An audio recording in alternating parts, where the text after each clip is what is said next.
Agora são 8 horas e 5 minutos e nós temos o prazer de receber aqui no Jornal Brasil Atual o ex-presidente Luiz Inácio Lula da Silva. Bom dia, presidente. Bom dia, Glauco. Presidente, ontem o Tribunal Superior Eleitoral aprovou por unanimidade a abertura de um inquérito administrativo sobre os ataques à legitimidade das eleições e também aprovou um pedido ao STF para que Jair Bolsonaro seja investigado no inquérito que apura a disseminação de fake news. Para o senhor, isso sinaliza que as instituições estão respondendo às constantes ameaças de Jair Bolsonaro à democracia e às eleições de 2022?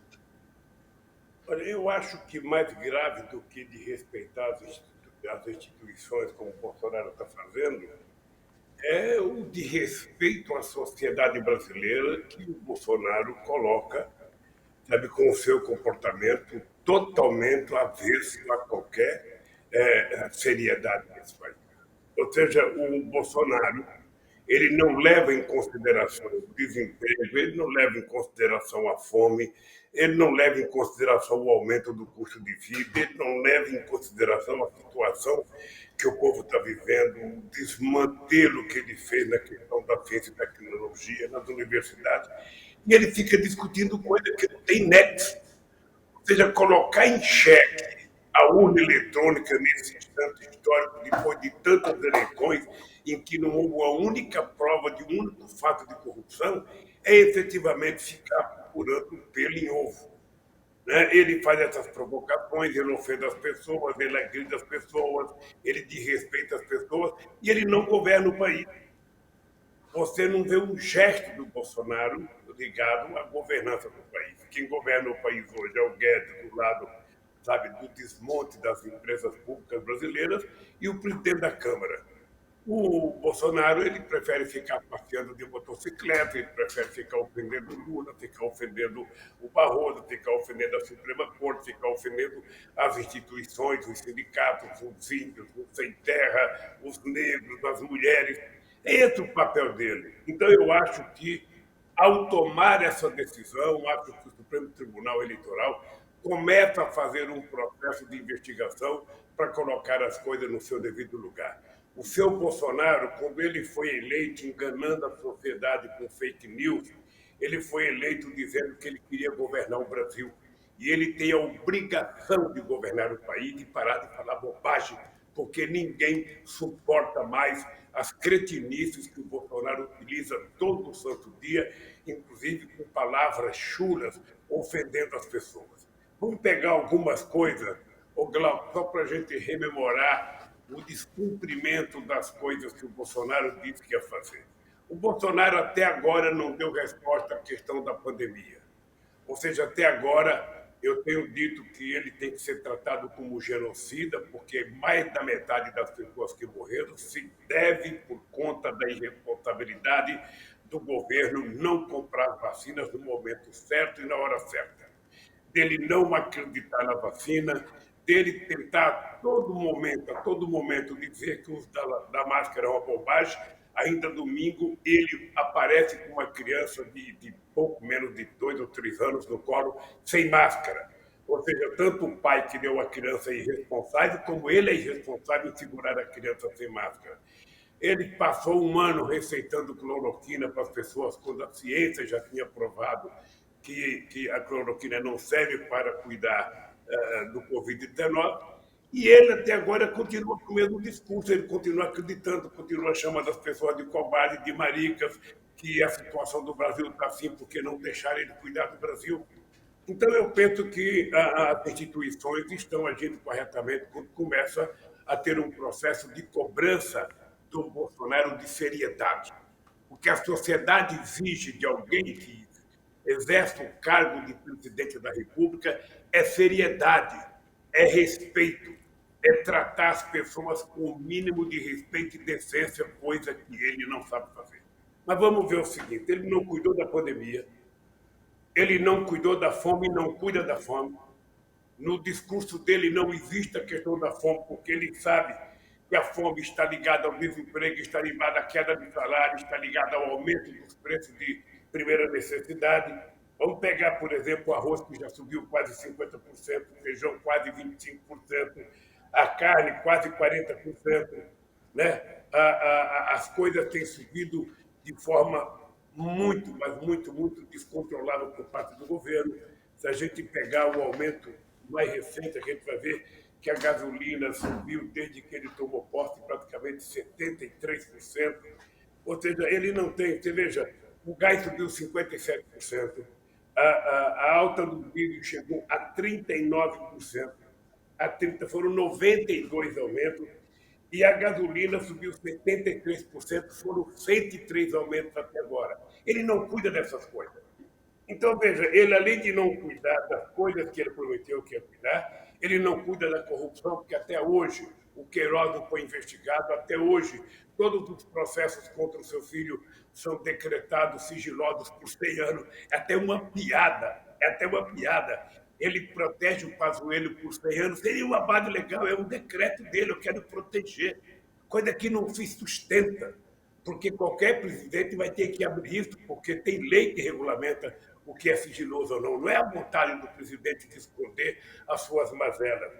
E ele dizia também, porque a velha política é a desgraça desse país, porque eu não vou conversar com o Congresso Nacional. Ele agrediu o Fernando Henrique Cardoso, agrediu o Sarney, agrediu o Lula, agrediu todo mundo que conversava com o Congresso Nacional. E ele agora está aprendendo que a velha política é a política que sempre existiu no Brasil, e ele, para sobreviver, está tendo uma relação promíscua com a velha política, porque o relator do orçamento tem 20 bilhões de reais para gastar nessas eleições agora, o presidente da Câmara tem mais 3 bilhões e ainda falta fazer um orçamento para as eleições.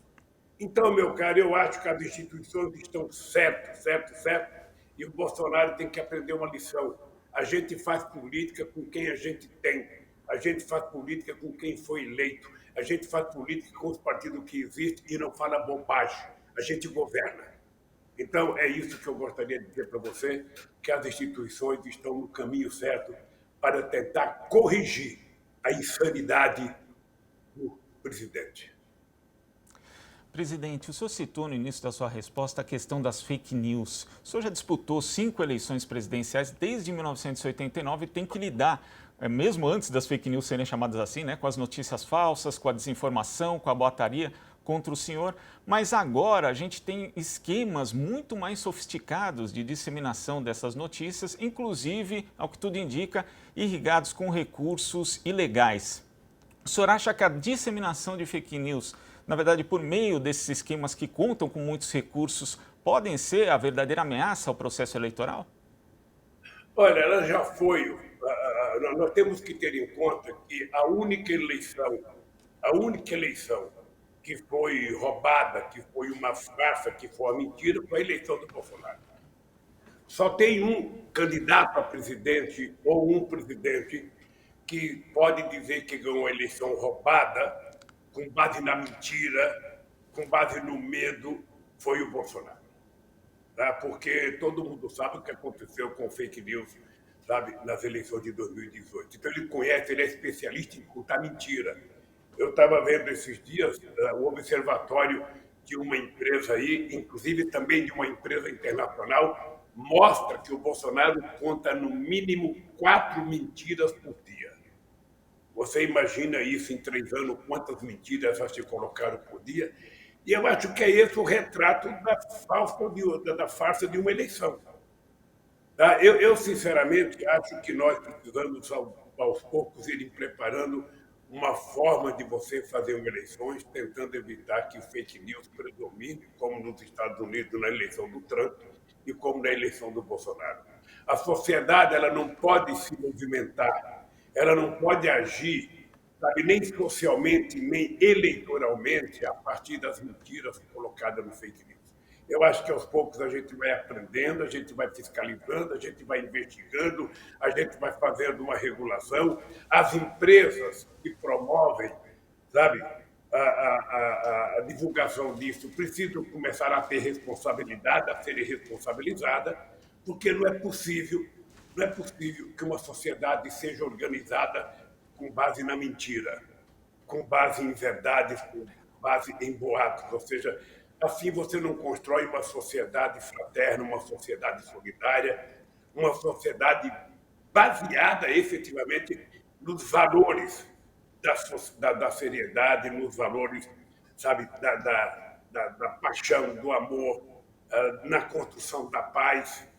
Eu acho que todos nós, tua, Glauco, minha e da Superior Tribunal Eleitoral, do Supremo Tribunal Federal, de cada juiz, de cada comarca, é obrigação nossa, todos juntos, e da sociedade, brigar para diminuir os efeitos da fake news na campanha eleitoral e no funcionamento da nossa sociedade. Presidente, o senhor também mencionou a condução do governo em relação à pandemia da Covid-19 e hoje os trabalhos da CPI, que analisa justamente essa condução, vão ser retomados depois de 2 semanas de recesso. Como o senhor avalia os trabalhos da comissão e também a gravidade dos fatos que foram trazidos à tona até agora? Olha, acho que a gente poderia analisar a CPI, primeiro dando à CPI um crédito muito grande para que ela possa mostrar para a sociedade brasileira, com as investigações que ela está fazendo, o que verdadeiramente aconteceu com a questão da Covid-19, as vacinas, a corrupção envolvendo muita gente na compra de vacinas. Eu acho que isso é muito importante. Eu acho que a CPI tem agido com muita seriedade. Acho que o presidente da CPI, o Aziz, eu acho que o relator da CPI, o Renan, acho que os membros da CPI estão agindo com muita seriedade. E você tem a parte das pessoas que defendem o governo que não sabe mais como defender o governo. Não tem mais argumento, porque quanto aos fatos, não há argumento.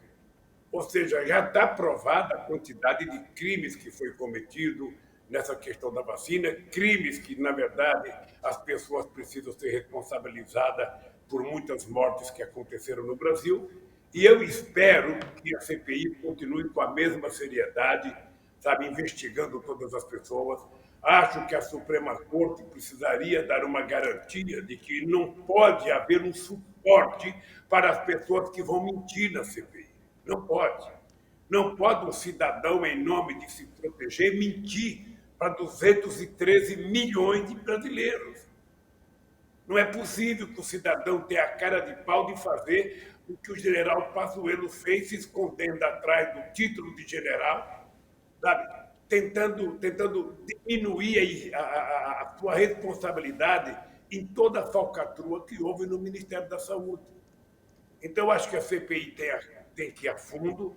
Ela precisa ter, primeiro, o apoio da sociedade, ela precisa ter a proteção legal para que as pessoas que sejam convocadas sejam responsabilizadas de dizer a verdade lá.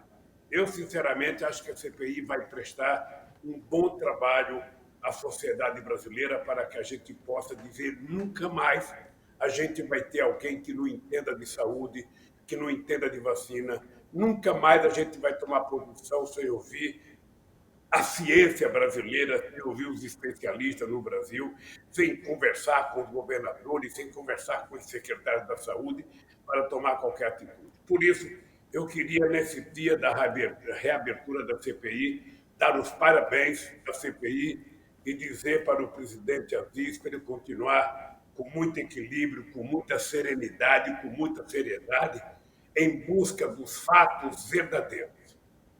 Sabe, eu acho que é isso que importa para a sociedade brasileira, é isso que eu espero da CPI, e eu estou convencido que ela vai ter, sabe, um final muito eficaz para mostrar à sociedade brasileira como foi a bandalheira que permitiu que o Brasil, embora seja um país que tem apenas 2,7% da população mundial, tem 12,9%, sabe, de mortes por conta do Covid. Tudo por conta da irresponsabilidade do governo. Presidente, a ascensão de Jair Bolsonaro ao poder só foi possível por conta de um intenso sentimento antipolítica, né, que foi fomentado por parte do sistema de justiça brasileiro, também por parte da mídia tradicional e por alguns outros setores da sociedade. Como resgatar o sentido original da política e combater esse sentimento em meio à população, presidente? Glauco, tem uma coisa que eu sempre afirmei, é que toda vez que você nega a política, o que vem depois da política é muito pior. Eu sempre digo o seguinte, quando eu vou fazer um debate com os jovens, eu digo o seguinte, olha, o dia que um jovem não acreditar mais em ninguém, ele não acredita mais no prefeito, ele não acredita mais no governador, não acredita mais no presidente, ele não acredita mais no deputado, ele não acredita mais em nada, eu tenho dito para eles, mesmo quando você não acredita mais em nada, ao invés de você desanimar e negar a política, entre na política. Porque talvez o político correto que você deseja, o político combativo que você quer, o político honesto que você quer, está dentro de você, não está dentro de outra pessoa. Então, ao invés de você desanimar, ao invés de você afrouxar, você participa da vida política do país. O que acontece quando você nega a política? Quando você nega a política, você diz que todo mundo é ladrão, que o Congresso não presta, que a Câmara de Vereador não presta, que a Assembleia não presta, que prefeito não presta, governador não presta, presidente não presta, ministro não presta. Quando você começa a negar tudo isso, o resultado é o fascismo, o resultado é o nazismo, o resultado é a ditadura. É um governo autoritário. E isso não é bom para a política. A política é extraordinária se exercida democraticamente porque ela permite alternância de poder.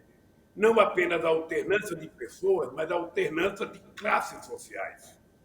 Você pode ter um intelectual, você pode ter um metalúrgico, você pode ter um engenheiro, você pode ter um empresário, você pode ter, sabe, um jovem, você pode ter um monte de gente que pode, sabe, de forma alternativa, exercer o poder. E é isso que garante a democracia.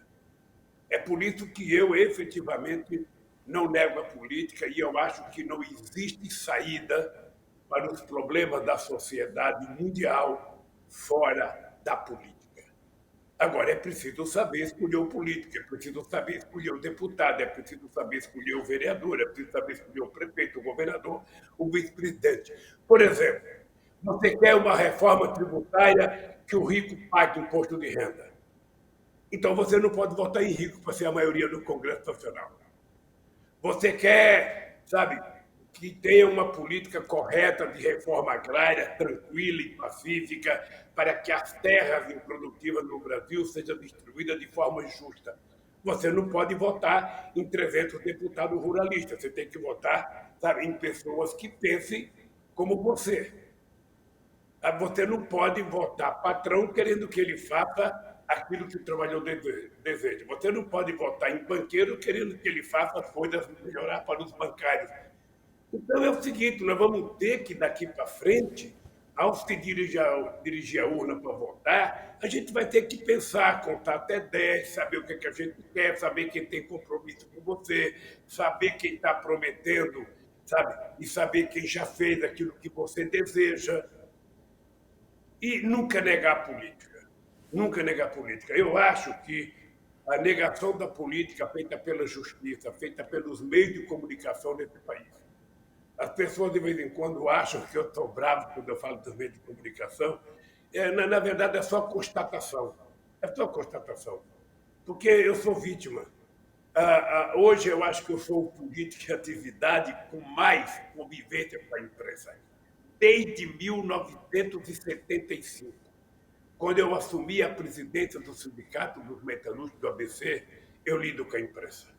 Eu tenho bastante noção do comportamento da imprensa, vivi vários momentos bons, momentos difíceis, sabe, convivendo com a imprensa, e eu sei que a imprensa ela foi, na sua grande parte, ela foi cooptada, sabe, desde os anos 80 para o projeto do Consenso de Washington, para o processo, sabe, do neoliberalismo, da globalização criada pelo Reagan e pela Margaret Thatcher, ou seja, o desmonte do Estado, tudo isso faz parte da negação da política.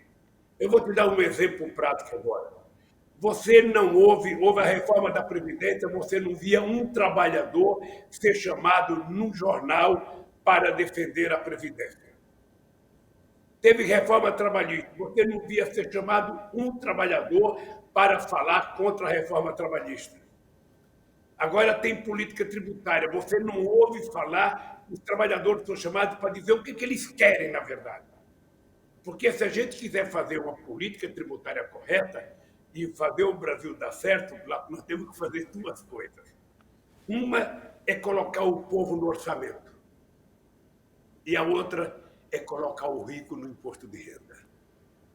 Porque a verdade é que quem paga imposto de renda nesse país é quem trabalha, recebe salário, é descontado na fonte.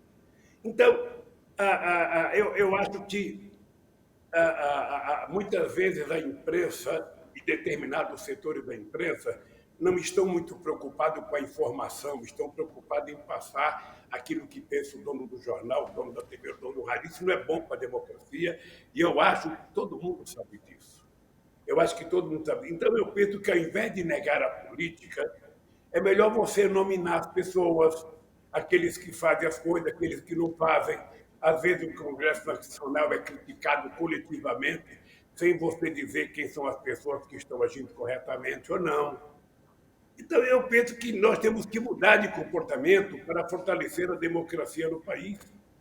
Eu fico imaginando como é que a sociedade brasileira, sabe, pode sobreviver e pode suportar um presidente, sabe, que mente todo dia. Ele não mente para mim, não, ele mente para a sociedade.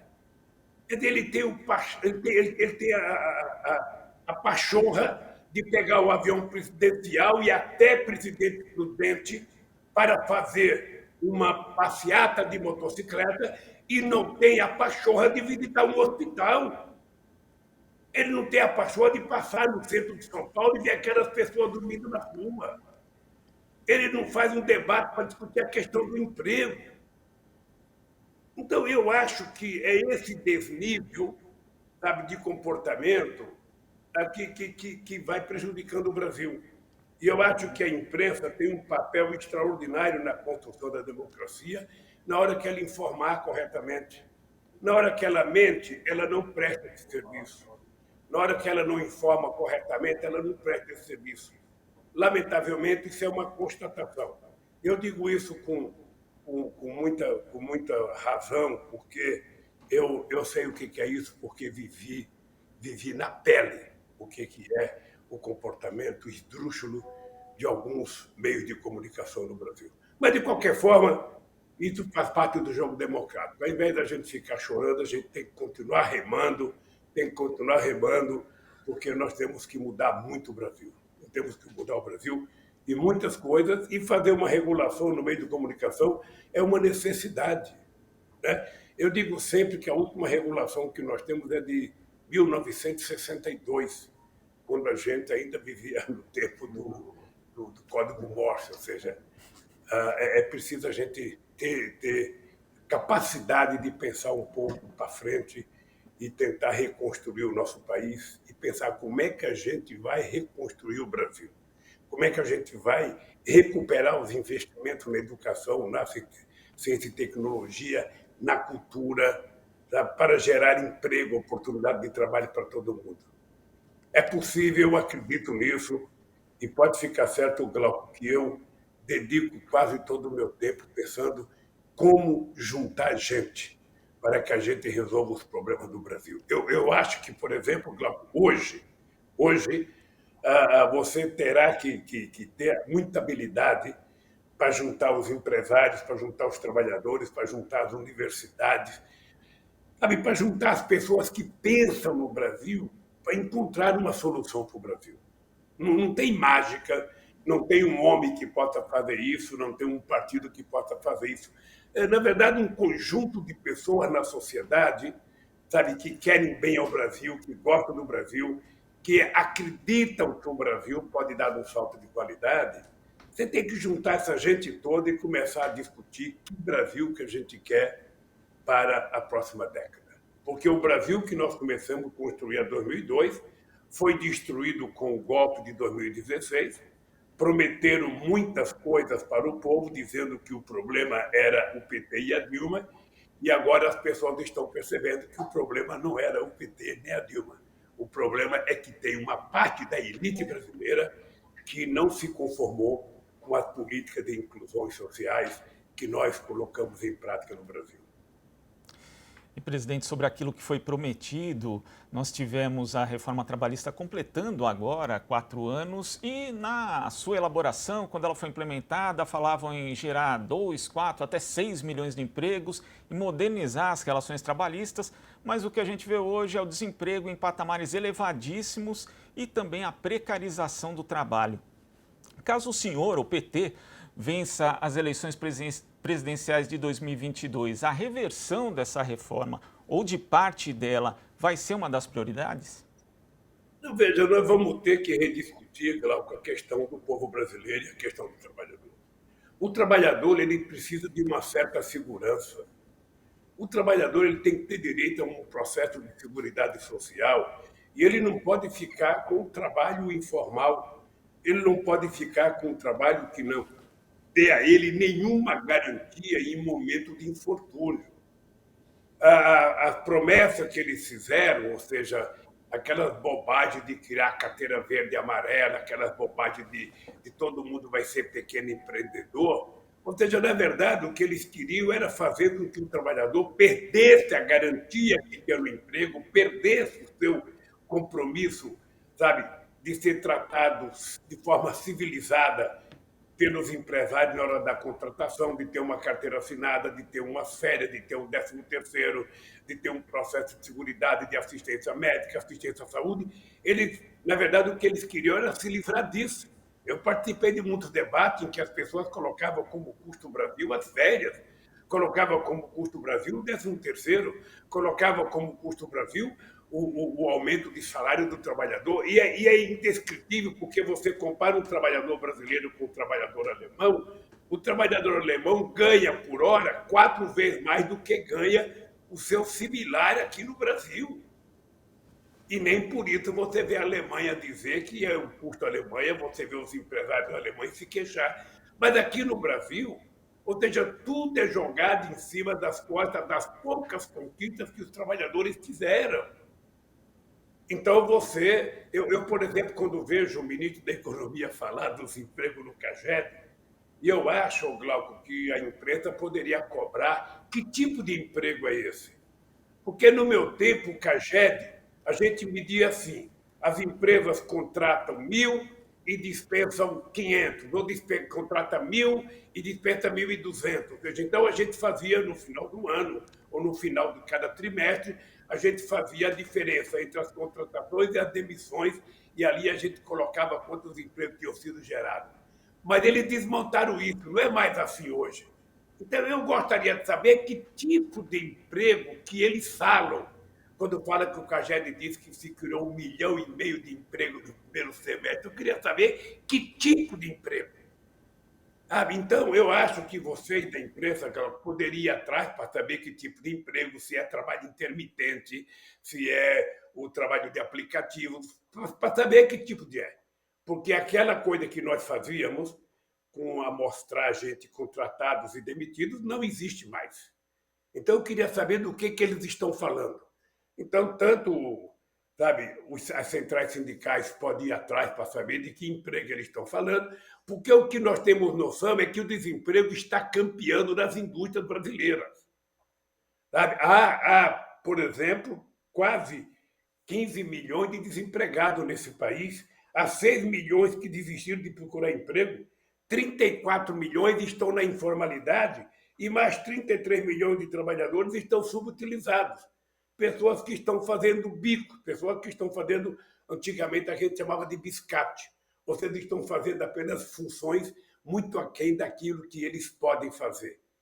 Então, eu gostaria de dizer para você que nós vamos jantar, sabe? Nós vamos sentar com o movimento sindical, nós vamos sentar com a sociedade brasileira, com as pessoas que cuidam, que tratam da questão do emprego, as pessoas especialistas na questão do emprego digital, e nós vamos repensar que mundo do trabalho que a gente quer. Uma coisa é o seguinte, a gente quer que o trabalhador tenha sustentabilidade no seu emprego, que ele tenha garantia que não será trocado como troca-se papel higiênico, que ele vai ter respeitado no seu direito de trabalhar, no seu direito de cuidar da sua família, e o trabalhador precisa de paz. Quanto mais paz ele tiver, quanto mais tranquilidade ele tiver, mais produtividade ele pode produzir para o seu país. O senhor falou da questão da qualidade do emprego e o setor da economia que remunera melhor é o setor industrial. Mas o Brasil vive hoje um processo de industrialização já há algum tempo, mas que se tornou mais agudo nesse momento. Como reverter esse quadro, presidente? Olha, esse é um problema, Glauco, que eu ouço muitos especialistas discutirem, vejo muito debate na televisão. Veja, o Brasil já teve 30% do PIB brasileiro era ligado à indústria. Hoje, pelos dados do IBGE, parece que são apenas 11%. É muito pouco. Então, o que nós precisamos fazer? Nós precisamos juntar. Veja, eu vou dizer a palavra, nós precisamos juntar as empresas bem-sucedidas no Brasil, as empresas de alta tecnologia, as empresas que estão dando certo, os empresários que pensam efetivamente em contribuir com o crescimento do Brasil. Nós temos que juntar tudo o que é possível na universidade de inteligência viva e ativa, sabe, junto com os trabalhadores e com o governo, para que a gente encontre uma solução como gerar novos empregos no Brasil. O que é esse mundo digital? O que é esse mundo da inteligência artificial? Porque não é o governo que vai gerar o emprego e não será o empresário. O empresário precisa compartilhar com outro segmento da sociedade, na medida que ele perceba que é possível ele ter um ganho, sabe, com a formação profissional, com a disponibilidade de investimento para que a gente possa acessar mais informação e desenvolver esse novo mercado de trabalho que ninguém sabe bem o que é. Muita gente fala, mas pouca gente sabe como é que a gente vai gerar os empregos necessários para a juventude. Eu, essa semana, tive uma conversa com alguns jovens. Eu fiquei assustado, porque são quase todos jovens bem formados. Todos jovens com curso universitário, alguns já formados, outros terminando, e eles não têm perspectiva do que fazer na vida. Eles não têm, então é preciso que a gente tenha, sabe, muito cuidado e muita disposição de pensar e envolver todo mundo que tem a ideia para que a gente possa descobrir como oferecer a esse jovem o direito de conseguir realizar o seu sonho de trabalhar naquilo que ele estudou ou tentar prepará-lo para trabalhar em outra função. Eu fico sempre comparando, Glauco, na minha idade, quando eu tinha 14 anos de idade, o meu sonho era muito simples. Tá? O meu sonho era tirar uma carteira profissional, arrumar um emprego, casar, construir minha família. Era esse o meu sonho. Quando eu me formei torneiro mecânico, quase que eu fui para o céu, porque a partir daí eu tinha uma profissão, eu sabia que eu arrumava emprego em qualquer lugar. Hoje, essas meninas e esses meninos têm curso universitário, se formaram e não têm emprego, não têm oportunidade. É preciso que a gente pense. O Estado também não pode resolver sozinho. Os empresários só vão oferecer se tiver a oportunidade de ganhar dinheiro. Então é o seguinte, ao invés de você ficar apenas chorando que não tem emprego, culpando alguém, é preciso juntar todo mundo. É preciso juntar o que os empresários estão pensando nisso, o que o governo está pensando nisso, o que esses jovens estão pensando. Sabe? E aí a gente fazer uma parceria entre empresários, universidades, governo e tentar encontrar as soluções necessárias para que 50 milhões de jovens que têm até 30 anos de idade voltem a ter esperança e voltem a sonhar, sabe, e realizar o seu sonho. Eu estou muito preocupado porque é uma parcela enorme da sociedade, sabe, que não tem perspectiva de trabalho. Sabe, pessoas com 30 anos ainda morando dentro de casa com os pais e com a mãe, e não mora porque quer, mora porque não tem perspectiva de emprego, não tem perspectiva de trabalhar. Então, sabe, toda essa evolução, sabe, da internet, essa revolução digital que aconteceu no planeta, precisa ser revertida para criar as oportunidades que essa juventude, que não vai ter mais o trabalho como eu tive, que não vai ter mais a máquina como eu tive, sabe, que ele tenha a oportunidade de trabalhar e ser cidadão ou cidadã, sabe, digna, porque é isso que dá dignidade, é a gente trabalhar e viver às nossas próprias custas. Não tem nada mais prazeroso para um jovem, para uma menina e para um menino do que trabalhar depois de estudar e no final do mês receber o seu salário, sabe, como resultado do seu trabalho. Isso é uma coisa maravilhosa, é uma coisa digna, e é isso que nós precisamos garantir que todo mundo tenha. É por isso que quando o PT governou, enquanto o mundo desenvolvido, Estados Unidos e Europa, criaram mais de 100 milhões de desempregados, fecharam mais de 100 milhões de vagas, aqui no Brasil nós criamos mais de 20 milhões de empregos com carteira profissional assinada. É isso que conta. É a gente dar às pessoas a oportunidade de se sentirem valorizadas. Presidente, outro dia eu vi um trecho de um debate do segundo turno na disputa do governo de São Paulo entre Mário Covas e Paulo Maluf, isso em 1998. E ali, de repente, surgiu o tema da reforma agrária. Né?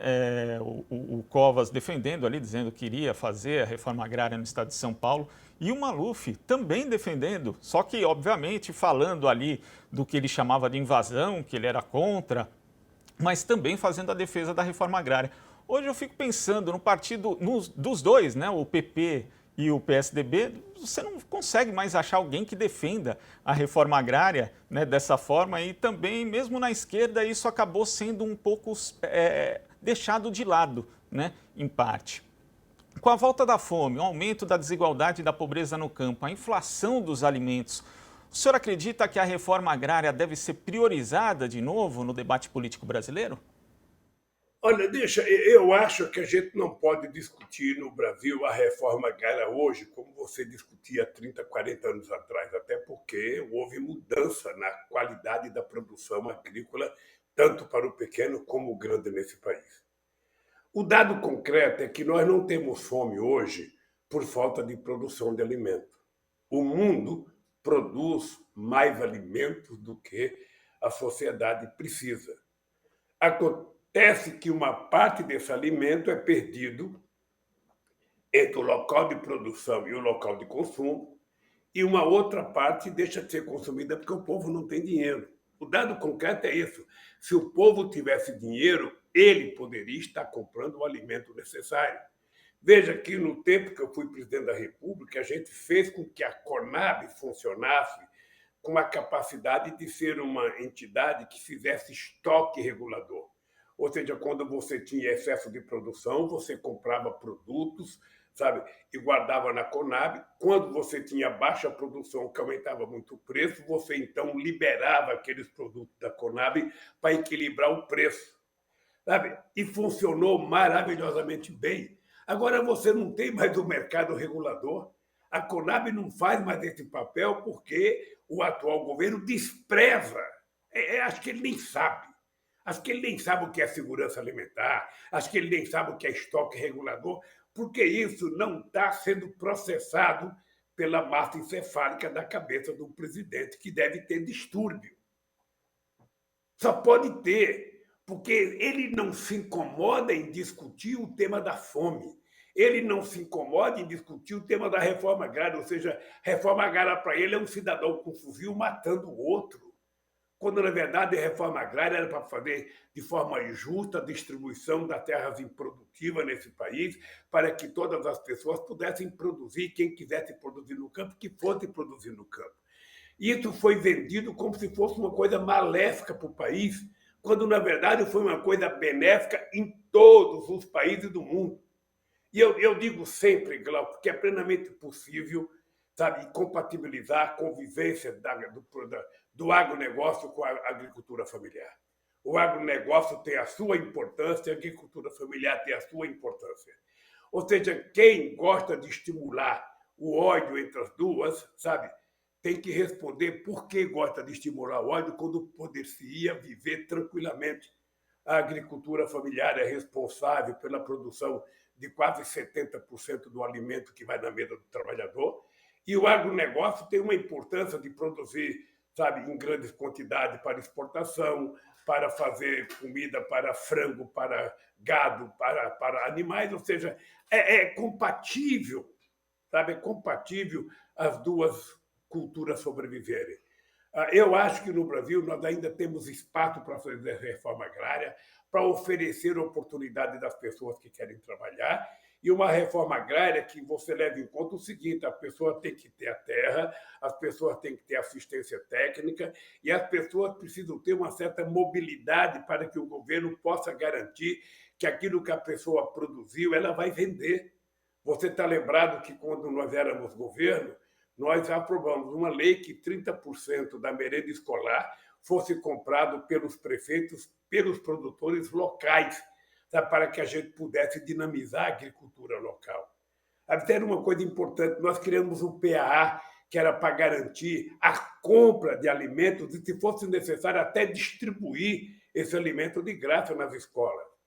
Então, tem muita coisa a ser feita no Brasil. O problema é que o Brasil foi transformado no país da insensatez. Sabe, a insensatez do governo, a insensatez, às vezes, sabe, de certos setores do meio de comunicação, sabe, que tudo é ideologizado, tudo é transformado em ódio, tudo é transformado em guerra, quando você pode fazer isso com muita tranquilidade. Eu sinceramente, queria te dizer uma coisa, Glauco. No período que eu fui presidente da República, eu até queria que você aferisse os números.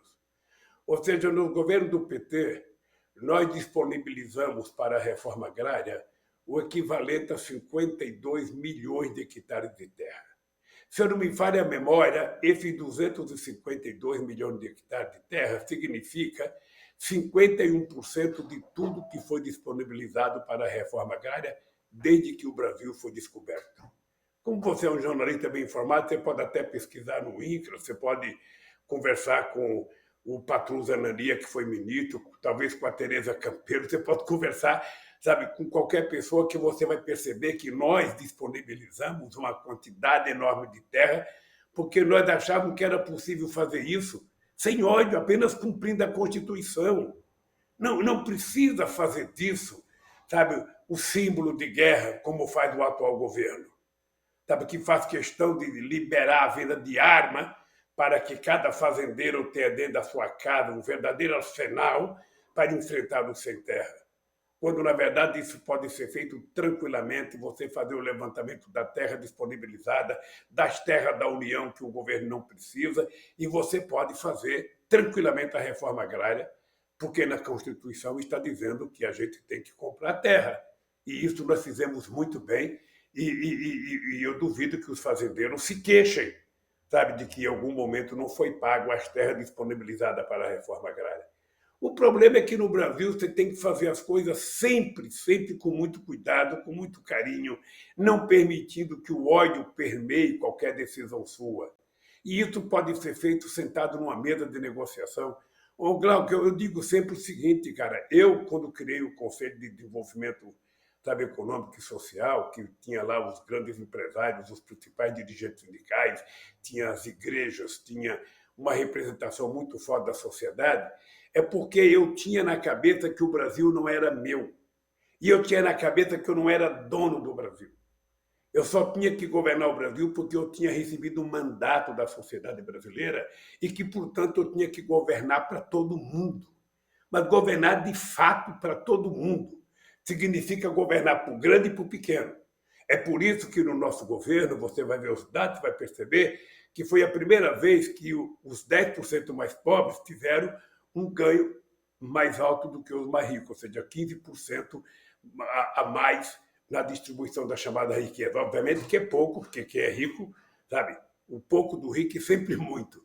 Mas o dado concreto é que nós começamos a fazer com que a sociedade pudesse sonhar.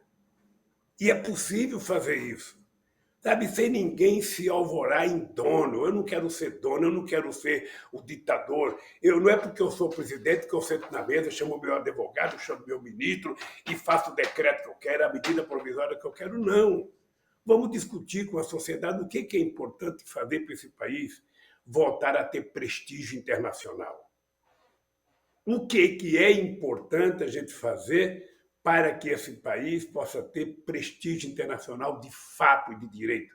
Você veja que o presidente da República foi para presidente prudente e não usou máscara com com uma criança de 2 anos e não usou máscara para receber o presidente de Portugal.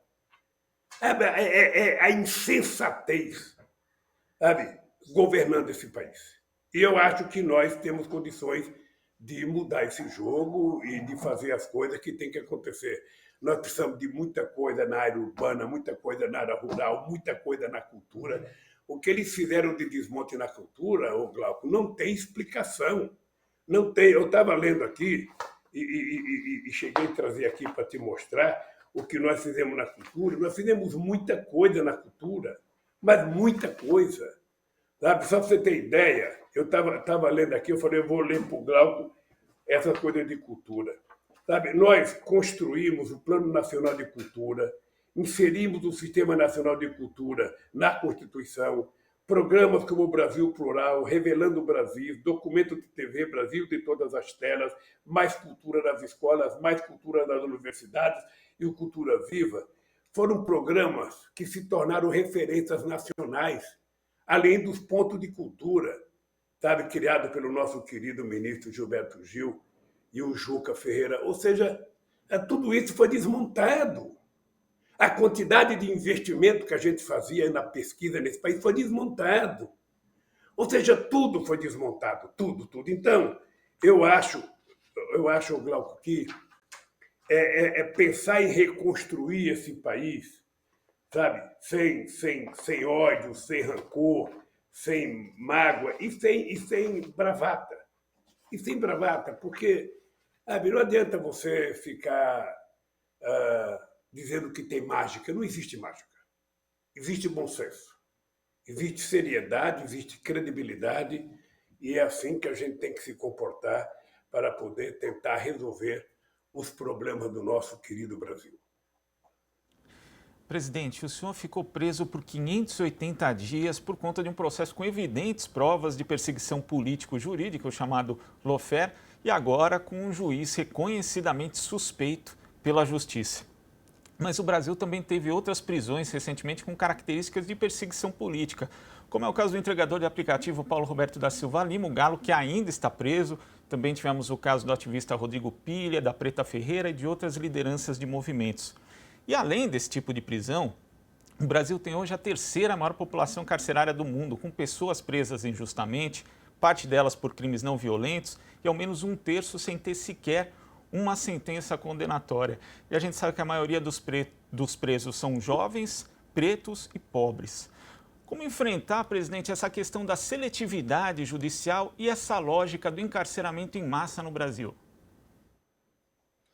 O Glauco, eu tenho dito nos debates que eu tenho participado que para enfrentar esses problemas nós não podemos abdicar de discutir que tipo de Estado que nós queremos. Tá?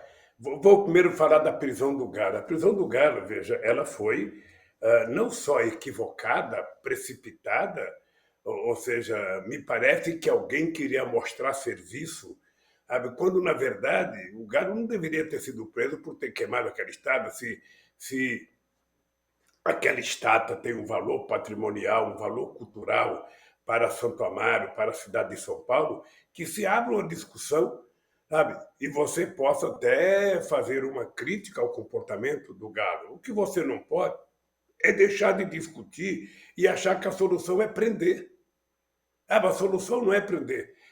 E para discutir a questão da violência, Glauco, eu tenho dito que era preciso primeiro rediscutir o papel do Estado. Eu estou convencido que se a gente não discutir o papel do Estado, a gente não vai resolver o problema da violência da polícia, da violência na periferia, da mortalidade crescente entre os jovens. A gente não vai.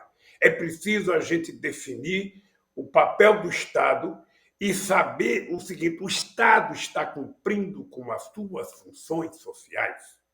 O Estado está na comunidade com escola. O Estado está na comunidade com saúde. O Estado está na comunidade com cultura. O Estado está na comunidade fazendo investimento para melhorar a qualidade da água, sabe? O colhimento de dejetos e fazendo tratamento de esgoto. O Estado está efetivamente cuidando da sociedade como ele deveria estar cuidando. Porque depois do Estado tentar fazer todas as coisas bem feitas para a comunidade, aí a polícia entra como instrumento do Estado. A polícia não pode ser, sabe, uma cumpridora de ordem daqueles que são responsáveis pelo descaso que a sociedade vive. Então, eu fico pensando que se o Estado não cumpre com nenhuma das suas funções, o Estado, sabe, só tem uma função que ele sabe fazer, que é mandar punir as pessoas mais pobres, que é pensar a violência da polícia quando entra no bairro. Porque o que é um policial? O policial também é um ser humano, sabe, talvez mal preparado, talvez mal remunerado, que quando sai para a rua, ele sai para a rua com medo. Ele sai para a rua com medo. Sabe, a polícia não foi preparada para conversar, para dialogar. Não, ele já sai para a rua sabendo que ele vai enfrentar um bandido sem conhecer as pessoas. Por quê? Porque eles sabem efetivamente que as pessoas estão vivendo na periferia em situações de respeito total. Sabe, de respeito total. Muitas ruas não têm asfalto, muitas casas não têm coleta de esgoto, muitas casas não têm água potável, muitas vilas não têm escola perto, muitas vilas não têm pronto-socorro perto, muitas vilas não têm hospital. Sabe? Então, é assim, as pessoas estão largadas, abandonadas, sem emprego, sem proteção social, sem a existência do Estado. O Estado só aparece quando aparece a polícia. E esse tipo de polícia não resolve e não ajuda. Eu tenho conversado com os companheiros do PT que discutem a questão da segurança pública.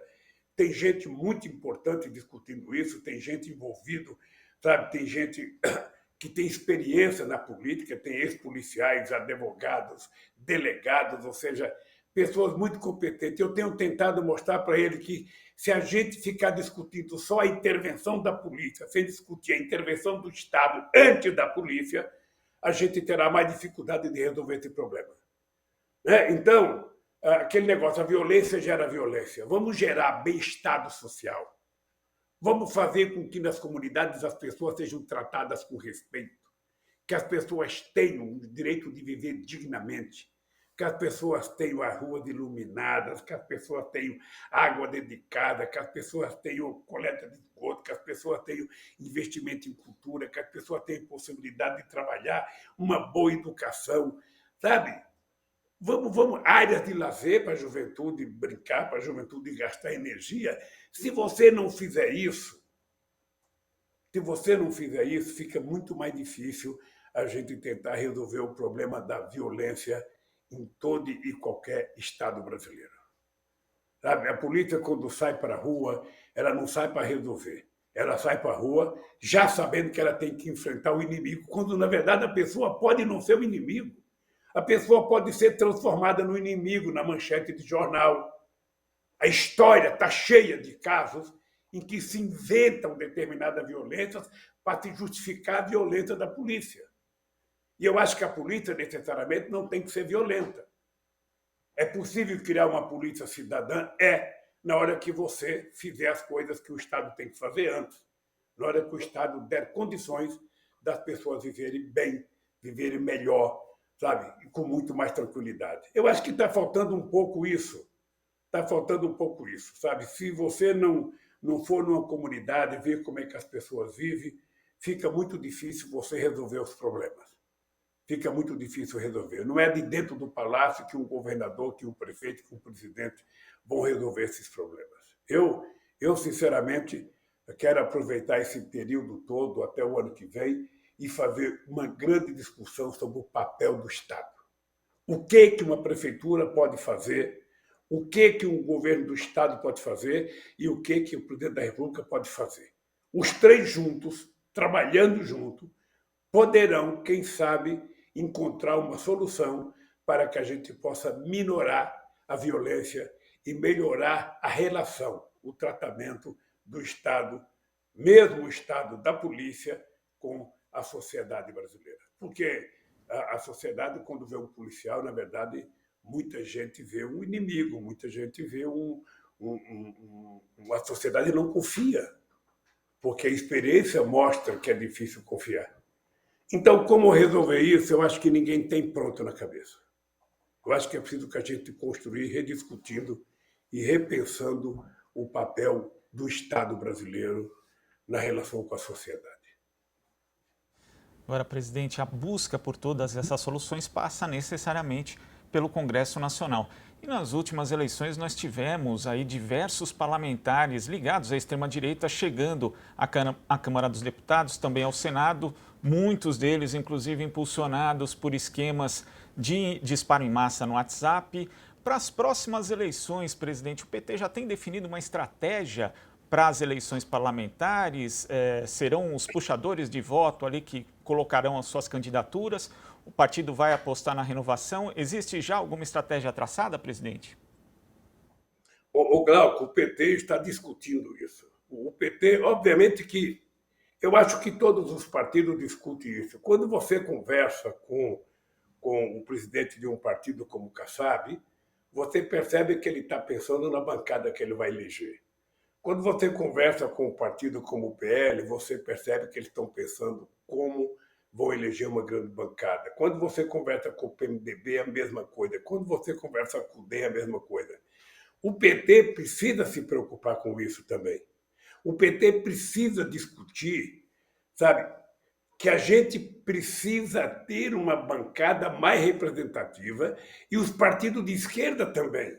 O PSB, o PSOL, o PDT, sabe? Todo mundo precisa trabalhar para construir uma grande bancada para ver se a gente consegue, dentro do Congresso Nacional, aprovar as coisas que são necessárias para fazer as mudanças que todos nós queremos fazer nesse país. Então é preciso pensar quais são as melhores pessoas para serem candidatas a deputado estadual, a deputado federal, a senador da República.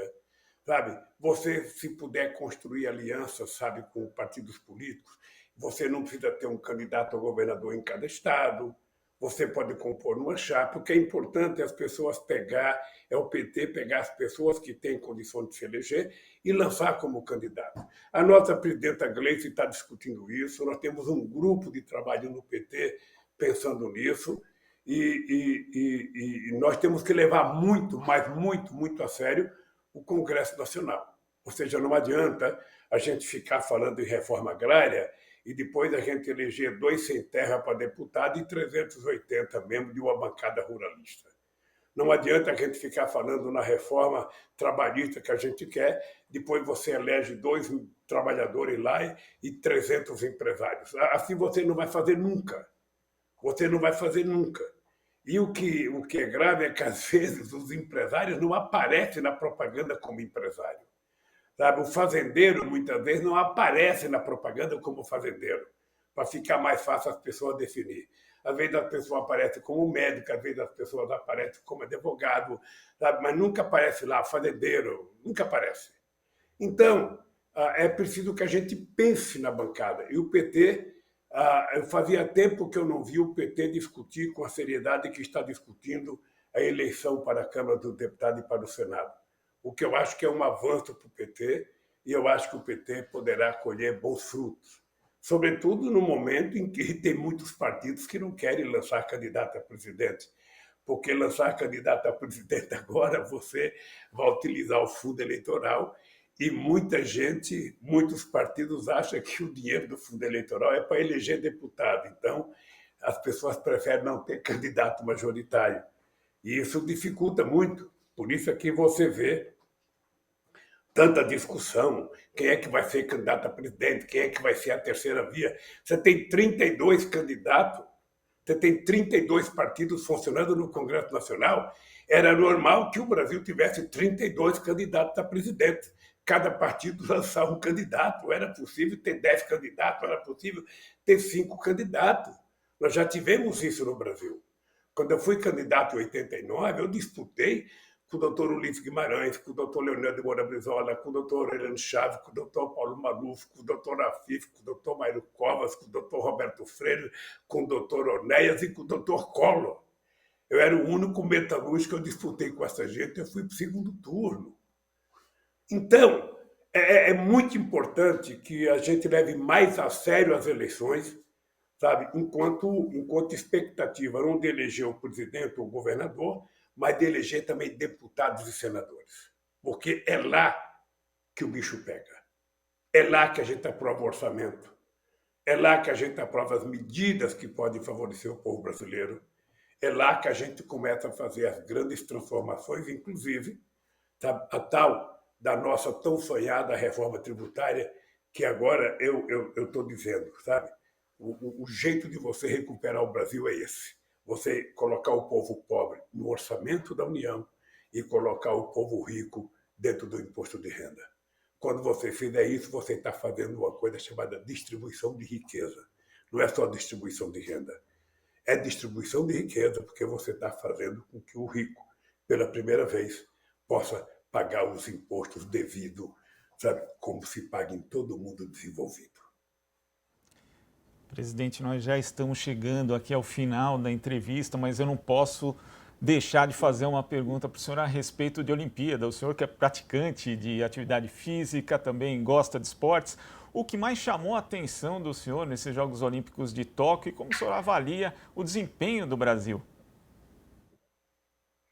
Olha, primeiro uma coisa que me deixa muito feliz, Glauco, é que 80% das pessoas que estão participando das Olimpíadas são atletas que recebem o Bolsa Atleta que foi criado no meu governo.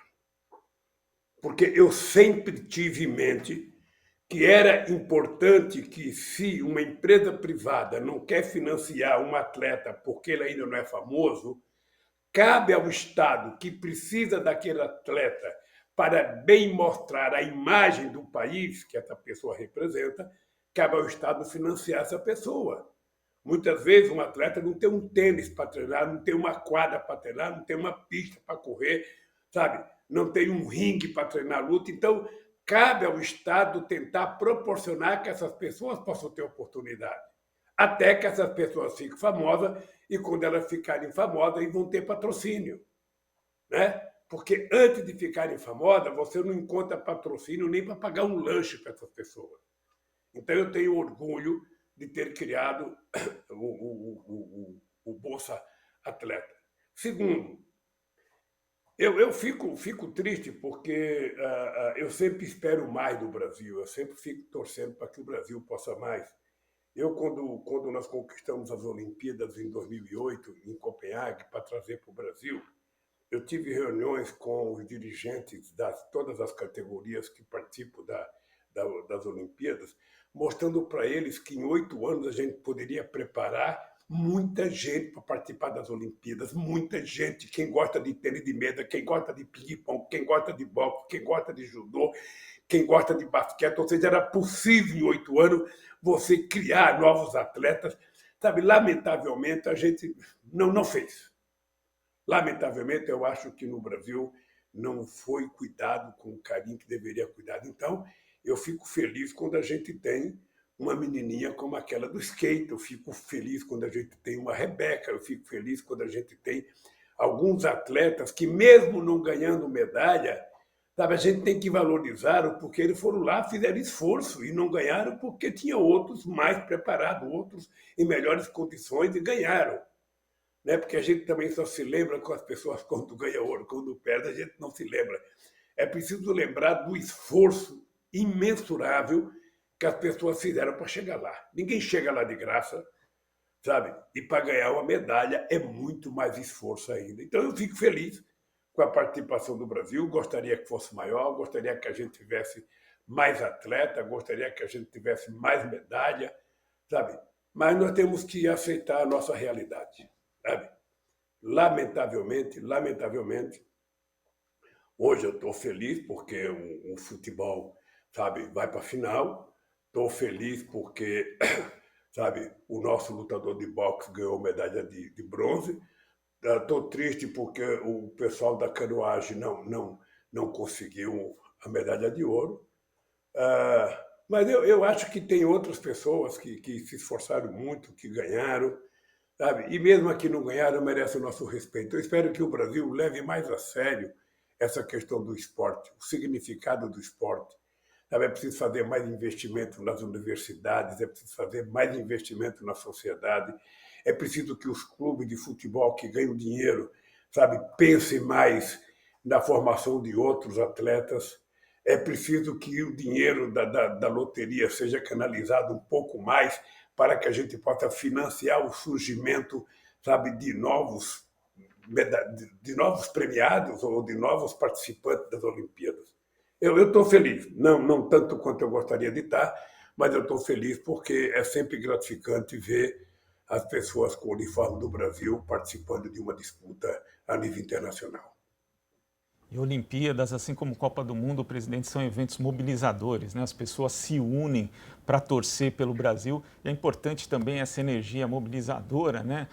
Que possa ir para as ruas também por outras razões também, para defender os próprios direitos da população.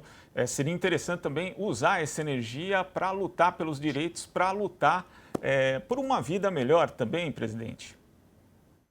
O Glauco, veja, quando a sociedade ela está de bem com a vida, o que é de bem com a vida? É você levantar todo dia, não ter grandes preocupações, é você estar com harmonia dentro de casa, é você saber que você tem um emprego, é você saber que seu filho está estudando e que você está dando para ele a oportunidade de garantir um futuro, é você ter certeza que ele vai ter um emprego, é você estar vivendo com a sua família, sabe, de forma digna e decente.